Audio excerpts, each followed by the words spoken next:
విగ్రహం దాతగా ఎన్నం నాగరాజు సుమతి దంపతులు వారి కుమార్తెలైనటువంటి అద్వైత విశ్వానిక సాక్షి వేదాంశిక తల్లిదండ్రులు ఎన్న ఉప్లయ భారతమ్మ గారు మరియు పులిహోర దాతగా ఎన్నం అలంక శ్రీలత వారి కుమారుడు అభిలాష్ మరియు బెల్లం పానకం దాత బి సియాకన్న అట్లాగే డెకరేషన్ దాతగా కొనకటి అశోక్ రెడ్డి మంజుల మరియు ప్రసాదం దాతగా అంకటి సతీష్ నరేష్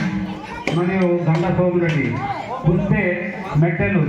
దాతగా శ్రీపాద ఆంజనేయులు సుజాత మోత్పూరి శ్రీనివాస్ దంపతులు జై శ్రీరామ్ జై జై శ్రీరామ్. మరియు ఎవరైనా కట్న కానుకలు రాయించుకునే వారు ఇక్కడ రాయించుకోవాల్సిందిగా కోరుచున్నాము.